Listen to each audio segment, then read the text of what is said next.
Good morning, good people, brothers, sisters, and beautifully divine siblings in the movement. Welcome to the unapologetic voice of labor, equity, and action. This is CWA Our Power Radio Show, where we amplify the organizers, uplift the everyday workers, and honor the giants whose shoulders we stand on right here on KYOK 1140 AM and 106.5 FM in the heart of Houston, Texas. If you're rolling through H-Town or just fired up anywhere in the world, stream us live at kyokradio.org on the CWA Strong app or catch the replay anytime by searching CWA Hour of Power on your favorite podcast platform. Because this space, this time, it's about us. That's right. It's about us. We're talking union contracts, organizing victories, labor rights, human dignity, fair pay, and bold everyday resistance to injustice in all its forms. So whether you're on the job, in your car, at your kitchen table, or deep in the fight, lean in, honk your horns. If you stand with workers, throw a fist up if you know your worth. Joining me today are the fire starters and truth tellers, Miss Timmia, Wiley, and David Marshall. So buckle up, beloveds, because the power we build together, that power is ours. Let's get into it. The Communication Workers of America invite you to the 2026 National Human Rights Conference happening August 16th through 19th in Atlanta. Join union leaders and activists from across the country as we come together to build power, advance justice, and fight for workers' rights. And this year's conference will be held at the beautiful Westin Peachtree Plaza located in the heart of downtown Atlanta. To register, visit cwahumanrights.com. Again, that's cwahumanrights.com. Don't miss this opportunity to connect, learn, and organize for a stronger, more just future. And we'll see you in Atlanta. And you know what, family, when I look at the lineup for the CWA National Human Rights Conference, I see more than just a list of speakers. I see people who have dedicated their lives to changing communication. And so CWA National Human Rights Conference will be taking place. And before we really get off into it, into the meat of the show, we just want to talk about the CWA National Human Rights Conference that is coming up. And we before we move on with today's show, we've got some exciting news to all of our listeners, or I should say for all of our listeners, and that is that we have listened to what you said. You wanted, you asked, and you got it because CWA listened. Registration has officially been extended through August 1st, giving more members the opportunity to be a part of one of the most important gatherings in our union. This conference takes place again August 18th, 16th through 19th in Atlanta, Georgia. And if you've been waiting for a sign to register, this is it. Come on, David. And no, this just isn't just another conference. It's a place where workers, community leaders, civil rights advocates, and organizers come together to sharpen our skills, build relationships, and prepare for the challenges ahead. The lineup of speakers is going to be outstanding. You're going to hear from Senator John Ossoff, Congresswoman Nika Williams, Representative Justin Pearson, Stacey Abrams, David Herta of SEIU, Mayor Jasmine Cobble, Alex Reyes of the AFL-CIO, Robert Roach, Caleb Rainey, Terrence Woodbury, Alessa Johnson, and Felicia Carlton, and many other voices helping shape the future of labor and human rights. And y'all, what I love is that this conference isn't just about listening to speakers, it's also about getting involved. There are workshops on artificial intelligence, immigration, allyship, organizing, economic justice, mental health, coalition building, and other issues that affect working families every single day. Then the conference wraps up with the Activist Mall, where members can connect with organizations, campaigns, and practical tools they can take back to their locals and their communities. And you know what, Timmy, that's what makes this conference so special. You don't leave with just a notebook full of ideas. You're going to leave with a plan. As someone who serves on CWA National Human Rights Committee, I can tell you firsthand that the conversations taking place in Atlanta will help shape the work we do long after the conference ends. And whether you're a first-time attendee or just a long-time activist, there is going to be something there for you. And if we believe that human rights are workers' rights and workers' rights are human rights, then this is where those conversations turn into action. So So don't let this opportunity pass you by. Registration has been extended only until August the 1st. So don't wait until the last minute. So that means that you have today, tomorrow, and the next day. So by Saturday, you should be registered. And guess what? We'll see you in Atlanta August 16th through 19th for the 2026 CWA National Human Rights Conference. Register today, bring another member, and let's continue building a stronger, more inclusive labor movement.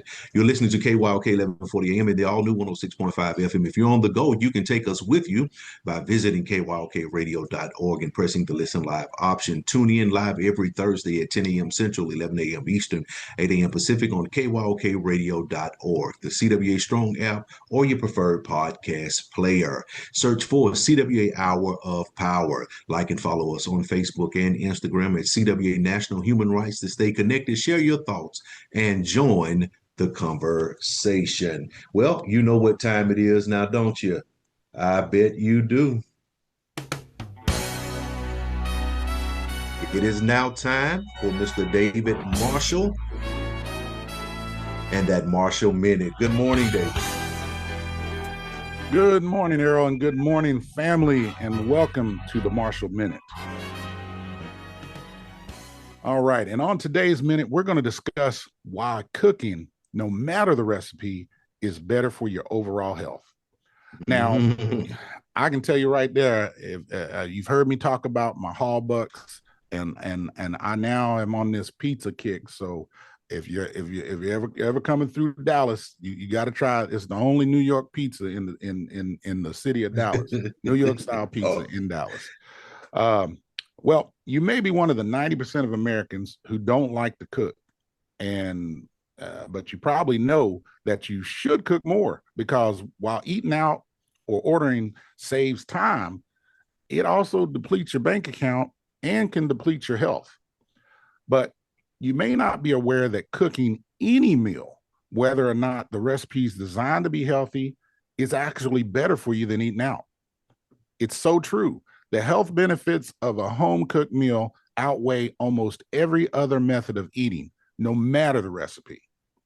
And here's why. You are in control of the ingredients. That's one of the best parts about cooking at home, is you're in controlling the ingredients, so you know exactly what you're eating. This is important not only for people with dietary restrictions, as it can be frustrating to figuring out which items at a restaurant are safe to eat, but also for anyone trying to eat healthier. You know, you get to control the amount of salt, added sugar, and spices going into your food when you're in charge, and you can adjust it to your taste. You can also follow your cravings while sticking to a healthy eating regimen by making lighter versions of your favorite meals. And I like to do that myself. I don't eat pork or beef, but I still get to enjoy spaghetti with, ground turkey, or, eat my pizzas with turkey pepperoni. So you don't have to miss out on your favorite foods while making them healthier. But you can manage your weight while doing this. In a study, a 2014 study from Johns Hopkins found that those who cooked at home frequently consumed fewer calories as well as less sugar and carbohydrates than those that made home cooked meals only once a week, whether they were attempting to lose weight or not. I mean, even the best option at a restaurant menu can still pack a shocking amount of calories, sodium, fat, and sugar that you wouldn't have likely included if you were making the meal yourself. So no matter the restaurant, the food is always more about taste than nutrition, and that's what keeps customers coming back for more. But the thing is, our taste buds adapt to what we're eating, meaning the more we consume high amounts of salt, sugar, and fat, the more our taste buds adjust. So if you dine out, order takeout, or even microwave a frozen meal for dinner most nights, your taste buds become injured to the heavier amounts of salt and sugar, so that when you do eat lighter meals, they begin to taste bland. And luckily for us, that's reversible, because cooking at home helps you readjust your taste buds so that you get more flavor from dishes without relying so heavily on salt, sugar, and butter. I can tell you from my pizza making experience, the ingredients are so simple, and it doesn't have all the preservatives and the fillers that most of the pizzas that you get out to eat are. They're very simple ingredients. And I think when you add your own touches, you can really spice up a meal. But you'll get more variety. Even if you have a kitchen full of veggies, whole grains, and healthier proteins, that's still better than having dozens of restaurants at your fingertips.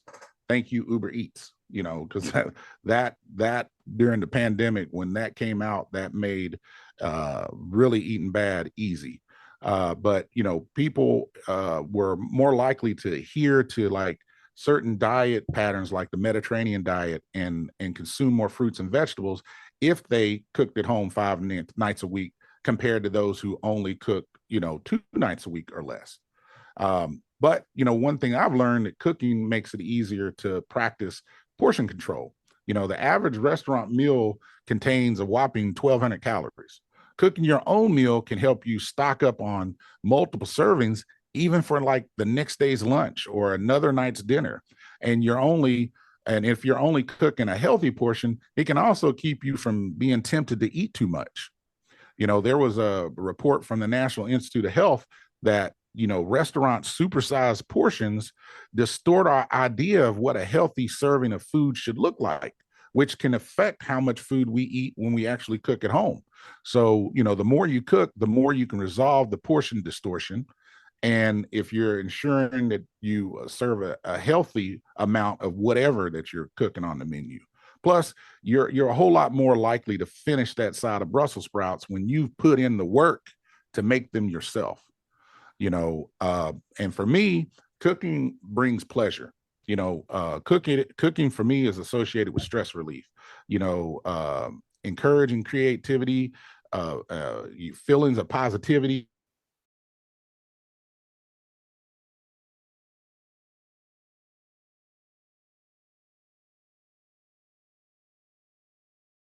Fond memory, and provides an avenue for nutrition, education along the way.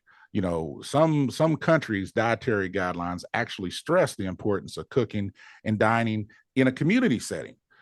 So getting in the kitchen more frequently builds your confidence and learning, or can help you teach someone to cook, can also bring a sense of accomplishment and satisfaction.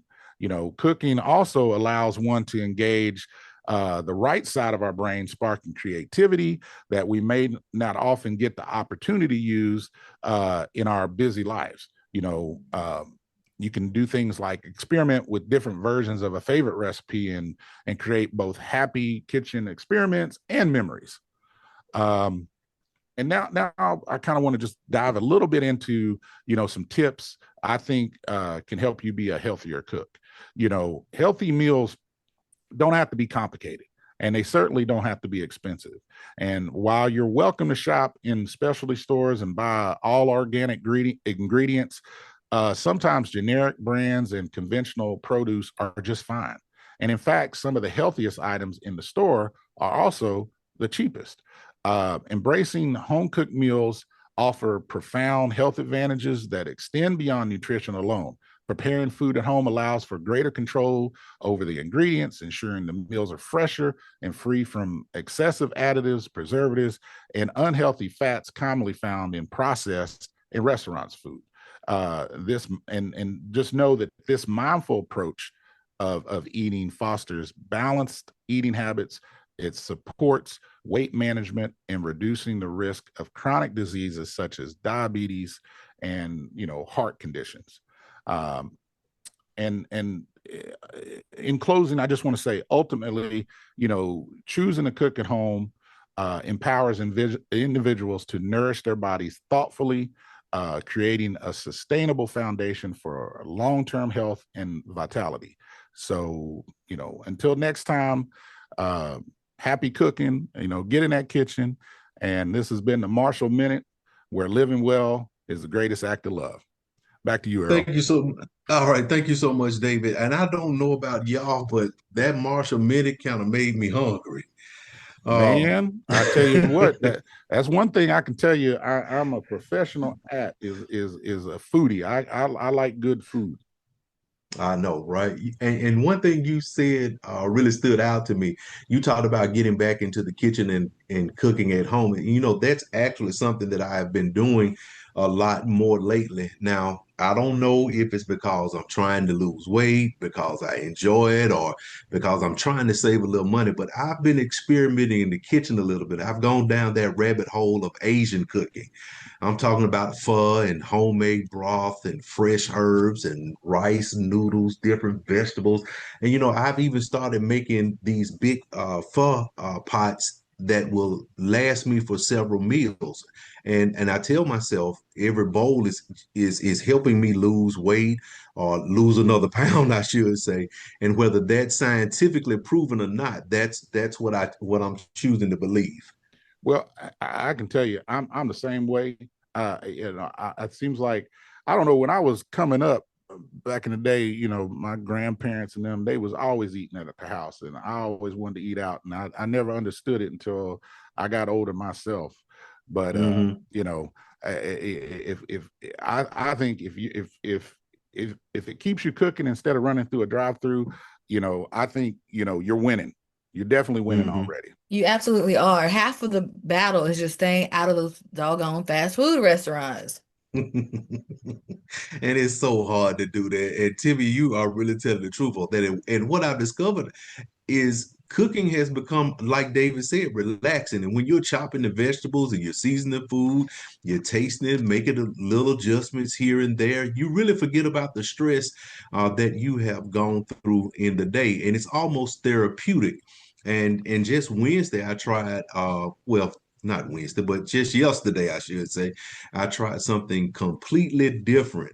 And I am known for my seafood balls here, but I made a Cajun smothered okra last night. Now, growing up, I only knew fried okra or boiled okra, but this was tomatoes and onions and bell peppers and garlic and sausage and shrimp and Cajun seasoning, and I really surprised myself. Man, you sound like we on an episode of Chopped or something. Like, is this the beat Bobby Flay? Because man, you got me ready to go in the kitchen right now. But that's the beauty of learning how to cook. Most people think cooking is just following directions, but eventually you stop following the recipes and start creating, and that's that gumbo. That's that magic, and Yeah. that's what grandma and them, they didn't measure out nothing. They just knew how much to put in it. Right, right, right. And it's just something about that cooking. And and everybody has their own versions because I know if I try to follow a recipe, I have to start tasting it to make sure what I want in there for my taste buds. And sometimes I'll watch three or four different videos because everybody uh puts their own flavor on stuff. And then I'll be talking to myself saying, I like what they did. I don't like that. Let me add this right here and see what this does. And you know what? Let me leave that out. And before you know it, it's my recipe. And that's confidence right there. That's really what David was talking about. Cooking builds confidence because you're Hmm. solving problems and you don't even realize it. Is it too salty? Is it too thick? Do you need more seasoning? Hmm. You pretty much learn as you go and you remember because you had your hands a hands-on experience. And I'm gonna have to be honest with you also.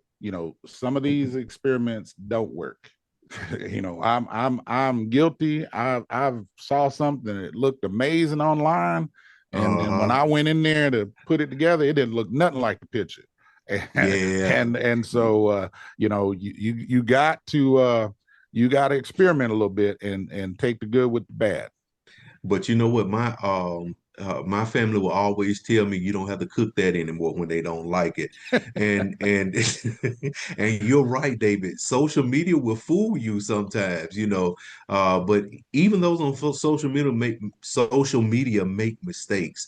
And that teaches you something also. And so what it teaches is the next time you'll do better or it's going to be better. And I think another thing people don't realize is cooking can bring families together. Everybody doesn't have to be sitting around looking at a phone. Somebody can wash the vegetables, somebody can stir the pot, somebody can set the table. Those become memories over time. Mm-hmm. Mm-hmm.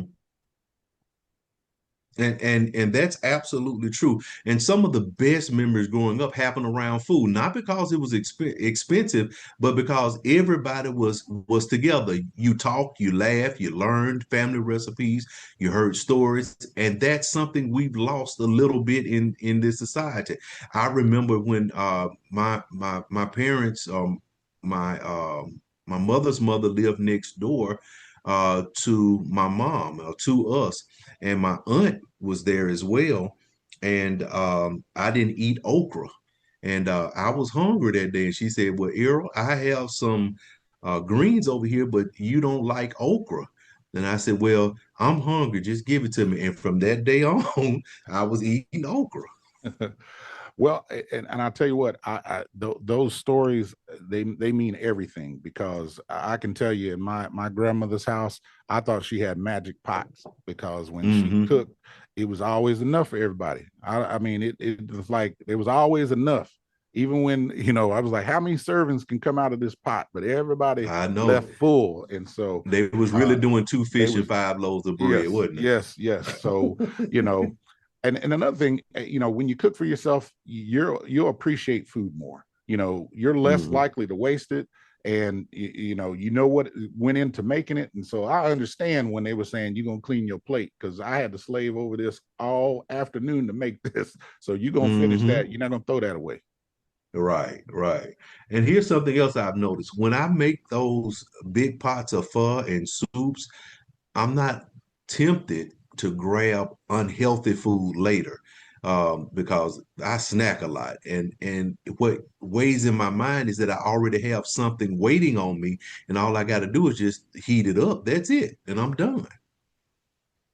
That's it. Meal prep without even realizing you're meal prepping.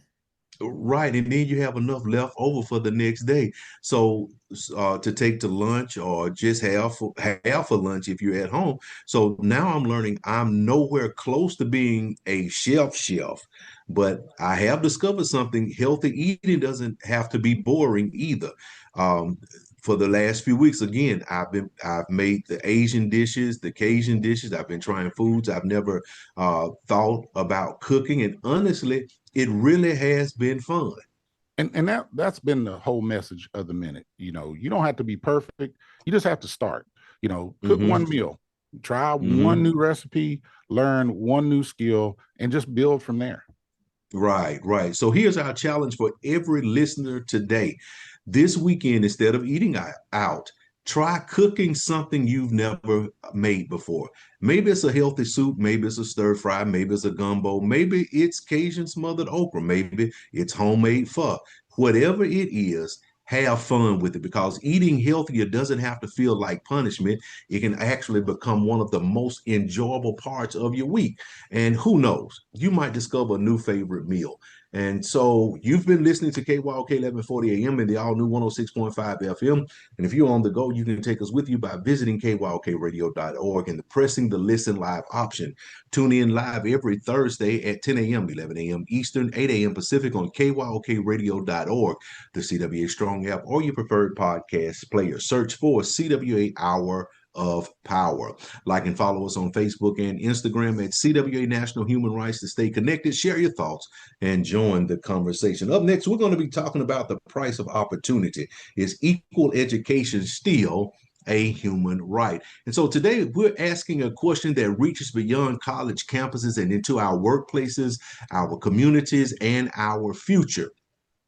Is equal education still a human right? And for generations, Americans have been told that education is the great equalizer. Work hard, study hard, earn a degree, build a better life. But what happens when the institutions educating Black America begin to race hundreds of millions, even billions of dollars behind? Um, According to a recent report highlighted by the GRIO, between 2015 and 2019, the average Ivy League, listen to me closely, the average Ivy League university received 178 times more foundation funding than the average HBCU. 8 Ivy League schools received approximately 5.5 billion in foundation support, while more than 100 HBCUs received just 303 million combined. Think about that.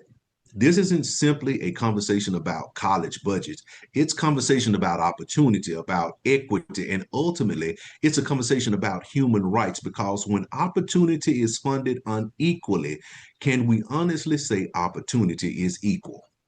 Well, and Errol, many people hear statistics like this and immediately think it this is about charity. And that's just not true. It's not. It's about infrastructure. Those foundation dollars don't simply pay for buildings, they fund research laboratories. They fund scholarships and faculty recruitment. They fund the technology departments, the student support services, innovation. I mean, even career placement after graduation. When one group of institution consistently receives dramatically more resources than another, we're not simply funding education differently. We're shaping who gets to compete. We're determining which institutions has the resources to prepare for tomorrow's workforce. And that affects every community in America. You're right. What's I'm sorry, remarkable, Timmia, go ahead. no, you're fine. What's remarkable is that the illustrious HBCUs continue to outperform expectations. Although they represent only a small percentage of America's colleges and universities, they continue producing a significant share of Black professionals in education, engineering, medicine, law, science, business, public service, and leadership. Imagine what these institutions could accomplish if they were funded more equitably. This Mm-hmm. isn't a story about failure. It's actually a story about resilience, about excellence despite systematic disadvantages. They continue producing leaders while doing more with less. That deserves recognition, but it also deserves investments. And you know what, Timmy? This is why this belongs in a human rights conversation. Article 26 of the Universal Declaration of Human Rights recognizes education as a fundamental human right. But education isn't simply about having a classroom, it's about access to quality education. And if two students work equally hard, one attends a university with billions in philanthropic support, the other attends an institution constantly forced to stretch every dollar. Can we honestly, can it honestly be said that those students begin with equal opportunity? Human rights aren't just about opening the door. They're about making sure people have a fair chance once they walk through the door. Justice isn't measured by equal words. Justice is measured by equitable opportunity. And I'll digress right there because I know I can kind of go in a little harder. Well, let me go on in. Now, someone listening might be asking, Errol, what does this have to do with labor? And the answer is everything because today's HBCU students are tomorrow's teachers. They're tomorrow's airline employees. They're tomorrow's telecommunications technicians, tomorrow's nurses, tomorrow's public servants, tomorrow's bus drivers, tomorrow's union members. And when we underinvest in institutions educating the workers, we're also under investing in America's future workforce, and that makes this a labor issue. Well, and Errol, that's why the labor movement has always believed that every worker, deserves equal opportunity, not just Mm-hmm. after they're hired, but long after they ever submit a application. That's why unions have fought for public education. We fought for apprenticeship programs. We have fought for workforce development. We fought for tuition assistance. Career pathways. I mean, even student debt relief. That's most Right. recently we've been fighting for. The Mm-hmm. fight for educational equity is really the first step in a fight for workplace equity. If we want Mm-hmm. diverse leadership in our unions and skilled workers in our industry and stronger communities, then we must also care about where those workers are being educated. Mm-hmm. Now think about who HBCUs have produced. Teachers, scientists, judges, military leaders, journalists, members of Congress, civil rights leaders, union activists, community organizers. These institutions have educated generations of people who have strengthened our workplaces and our communities. When HBCUs succeed, working families also succeed. And you know what, Timmy, for CWA, that this conversation is personal. Personal. Why can't I get that out? I'm sounding like Moses this morning. Uh, whether it's whether it's telecommunications or if it's broadband, if it's the airline, if it's healthcare, public service, media, or technology, our union depends on educated, skilled, and a diverse workforce. So if HBCUs are producing talented graduates but aren't recovering equitable investment, then we're limiting the very talent pipeline that strengthens our workplaces and our unions. This isn't about lowering standards. No, not at all. It's about removing the barriers. It's about making sure talent, not access to wealth, is what determines opportunity. CWA has always understood that collective bargaining is only one part of justice. And so our commitment to civil rights and equity reminds us that workers don't arrive at a workplace equally prepared if society hasn't invested in them equally. And that's why education equity belongs in the labor movement. Now, David, let me start with you because I think we need to have just a few more minutes on discussion in this area right here. Is this simply about philanthropy, or does this expose a larger system of inequality that extends far beyond higher education? Well, Errol, I believe this goes much deeper than philanthropy. Mm-hmm. Philanthropy often follows existing wealth, influence, and relationships. So it's understandable from a business. That's understandable from a business standpoint, but it also means that institutions that have historically had greater resources continue receiving greater resources. The result is a cycle. Schools with larger endowments attract more research. Mm-hmm. Research attracts more donors. Mm-hmm. Donors create more scholarships, and those You're scholarships right. attract more students and faculty. Mm-hmm. And meanwhile, at many, HBCUs are trying to provide the same quality education while operating with a fraction of that financial support. So this isn't about generosity. It's about how systems continue reproducing inequality, and the labor Mm-hmm. movement understands this. Because we Mm-hmm. spent generations fighting systems that were not designed to benefit everyone equally. You're absolutely right, and I really should have. I guess we should have even went off into talking about how much of behind in funding that various states, because Alabama is one of them that is very far behind in donating to the HBCUs. And Timmia, let me ask you this question right here: HBCUs, now they continue producing outstanding leaders. There's no quorum about that at all. And despite in spite of in spite, I tell you, I'm sounding like Moses today. In spite of the generations of underinvestment, what lessons should the labor movement learn from that resilience?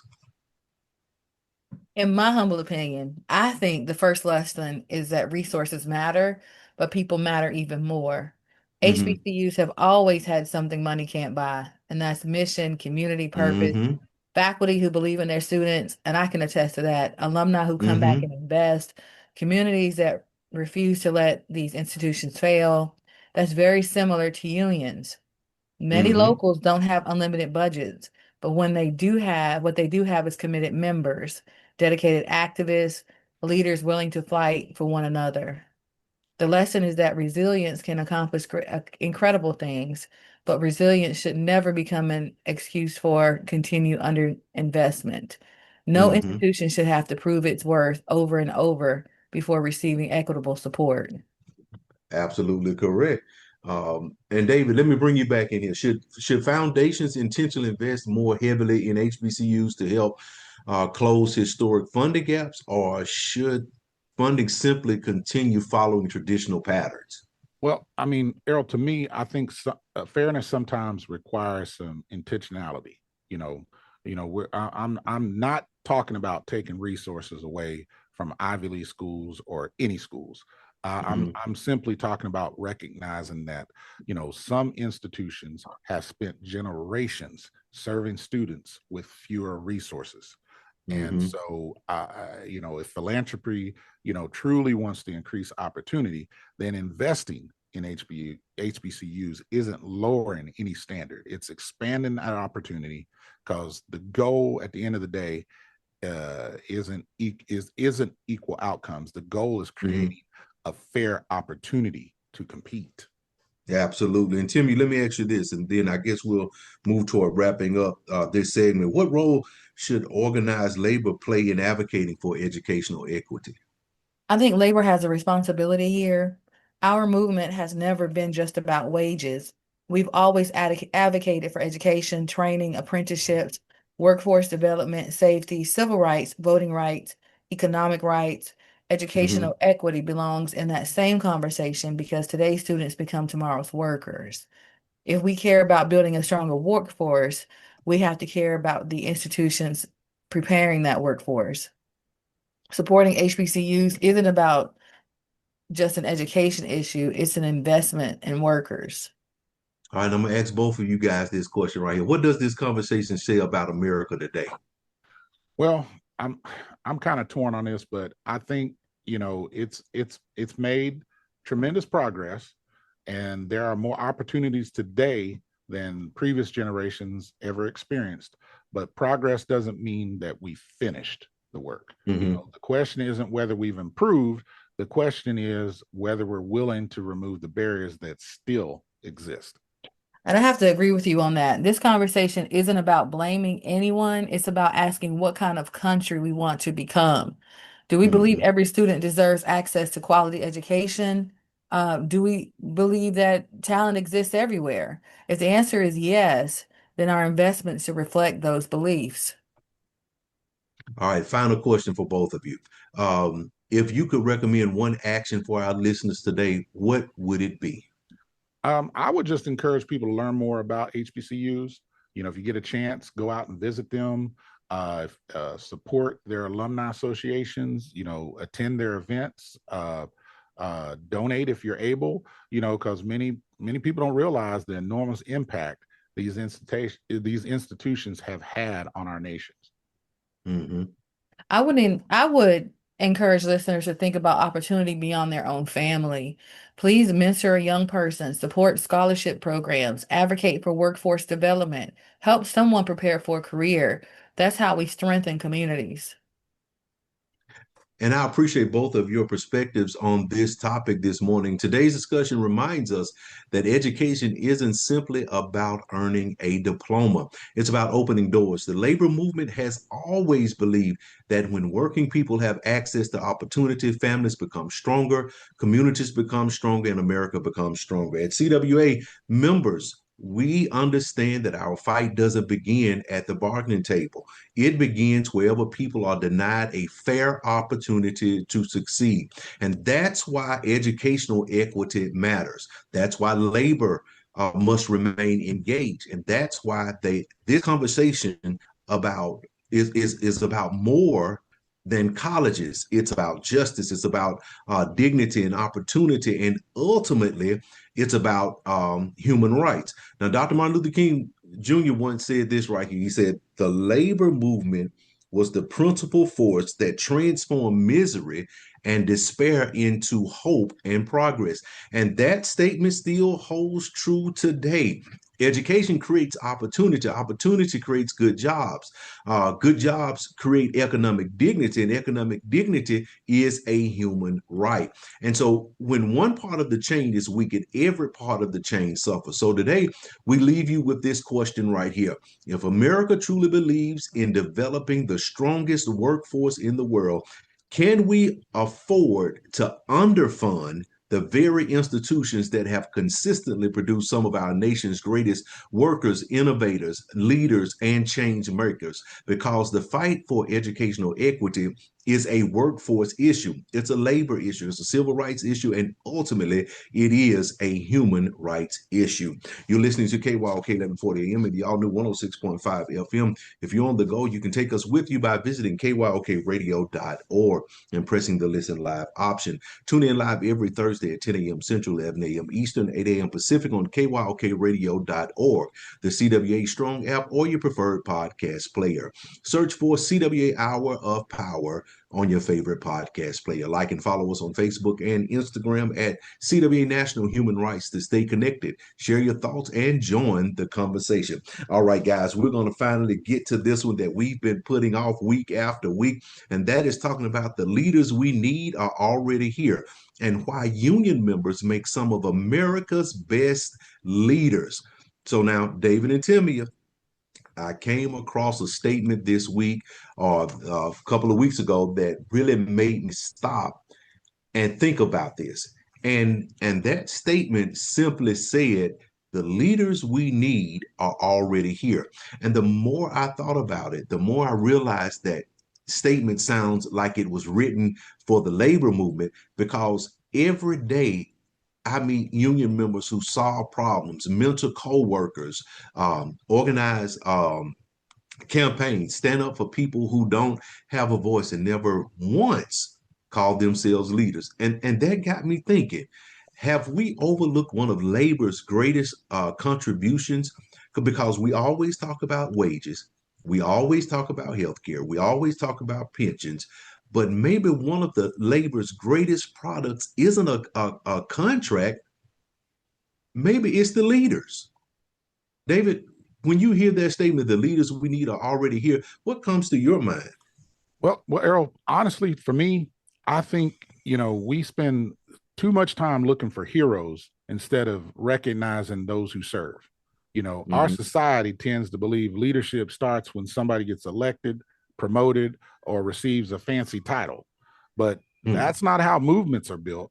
Movements are built by ordinary people doing extraordinary things over a long period of time. Every strong union local, every successful organizing drive, every strike that changed history, it started because ordinary members decided they were not going to sit quietly anymore. They weren't going to sit quiet anymore. And to me, that's leadership. And I couldn't agree with you more on that. And that's here. And here's something I've learned over the years. Leadership and management are two completely different things. Management comes from authority. Leadership comes from influence. A supervisor can tell people what to do because of a title, but a leader inspires people to move because they've earned trust. Those aren't the same thing. Timmia, have you ever noticed that every workplace has somebody everybody naturally gravitates to? Absolutely. Every workplace has that person.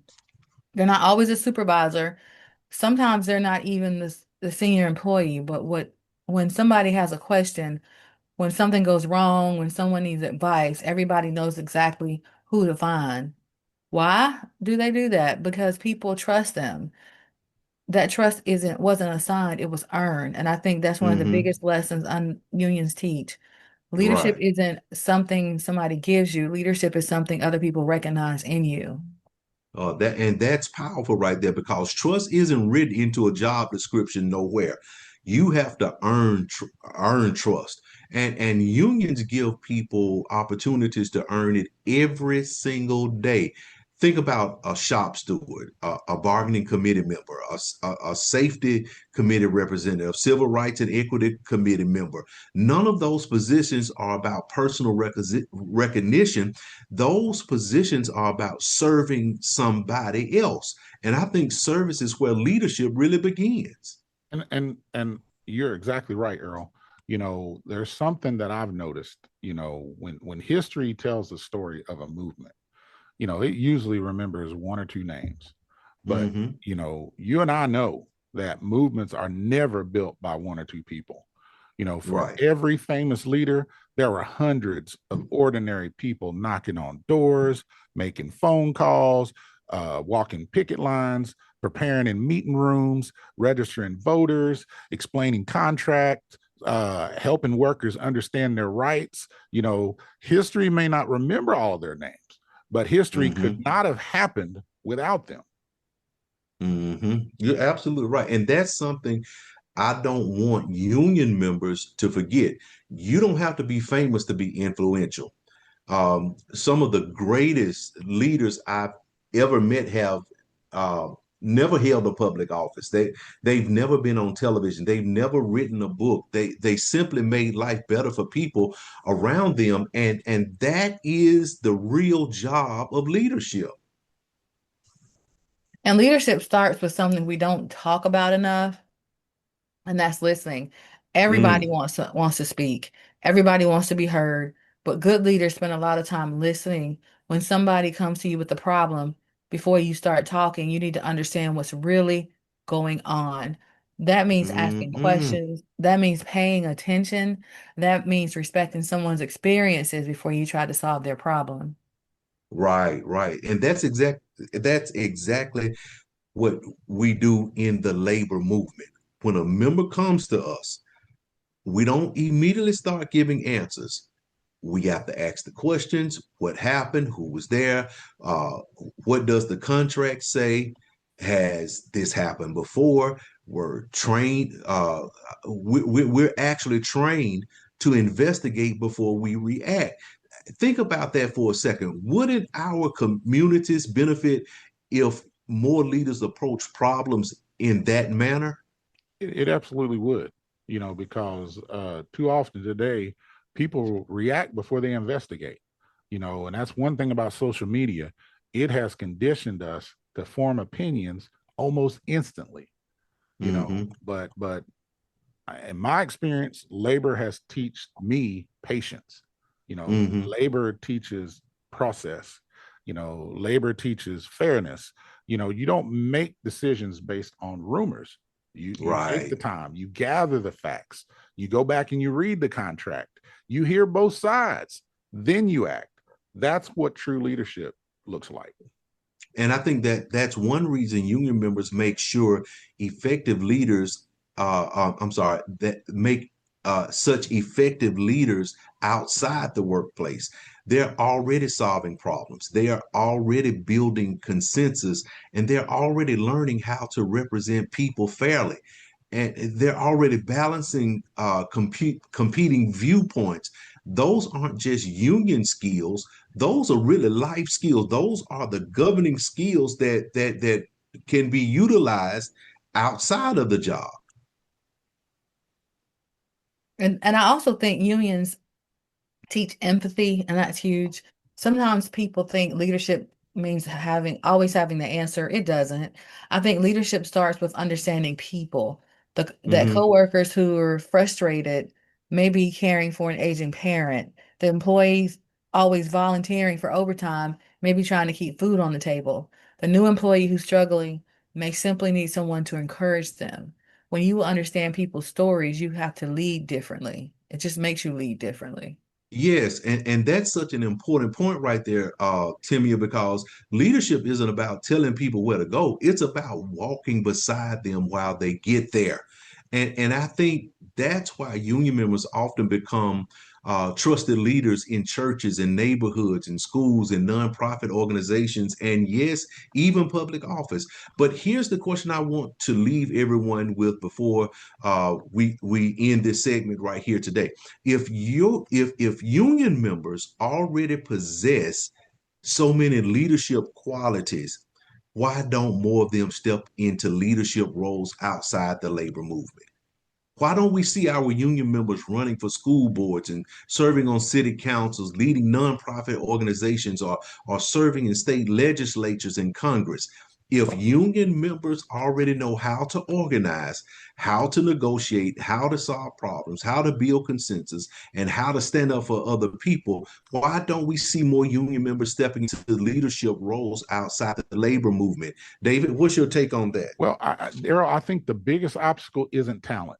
It isn't Mm-hmm. intelligent. It's not experience. It's confidence. Too many working people underestimate what they've already accomplished. They'll say stuff like, "Oh, I'll never run for office. I don't know enough about politics. I don't have the right connections." But let's think Mm-hmm. about what they've actually done. Most cases, they've negotiated disagreements. They've represented coworkers. They've,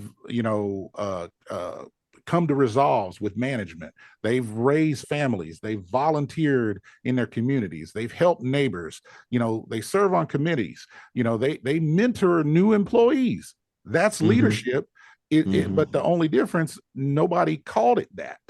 But that is leadership. And I couldn't agree with you more. Sometimes we've convinced ourselves that leadership belongs to people with titles, but history says when you look at it, it says something totally different. That people who have changed communities weren't always the richest. They weren't always the most educated. They weren't always the most connected. They were simply willing to serve, and that's what union teaches every day: service before self. I also think people compare themselves to leaders who've been doing this for years. They don't see Mm-hmm. the beginning, they don't see the first meeting, the first speech, the first mistake. Every leader has had a first day. Yeah. Nobody starts as an expert. Leadership grows through experience. Hmm. And that's exactly right, because leadership is like a muscle. The more you use it, the stronger it becomes. And nobody wakes up one morning prepared to lead a movement at all.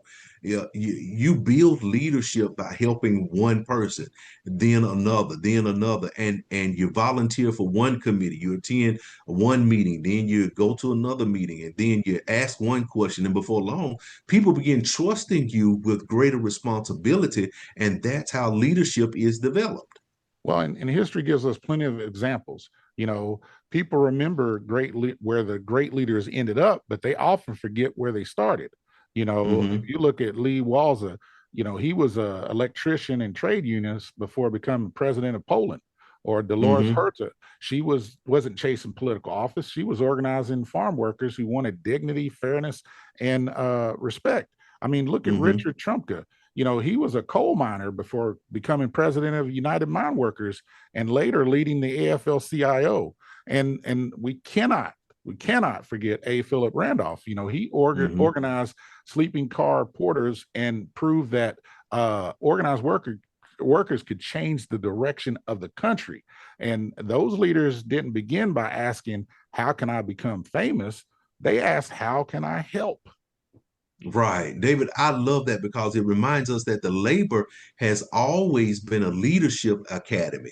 Think about what union members learn. We learn how to communicate, negotiate, conflict, how to resolve conflict, how to organize people around a common goal, how to study contracts and policies, how to speak publicly, how to advocate, how to work as a team. Those aren't just union skills, those are leadership skills. And just imagine if more city councils and school boards and county commissioners and state legislatures and even Congress included more people with that kind of experience. Our conversations might sound a whole lot different. And unions teach something else. And that's teamwork. Nobody negotiates a contract alone, organizes a workplace alone. Nobody wins a strike alone. Success comes because people trust one another and work toward a common purpose.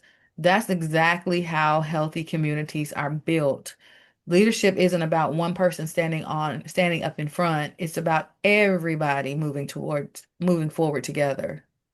And that's why I tell people all the time, don't wait until someone asks you to lead, raise your hand. Go ahead and volunteer, Join a committee, attend your union meeting, serve in your neighborhood, help register voters, mentor a new employee, coach a youth team, support a local nonprofit. Leadership grows through participation. And the more you serve, the more prepared you become for the next opportunity.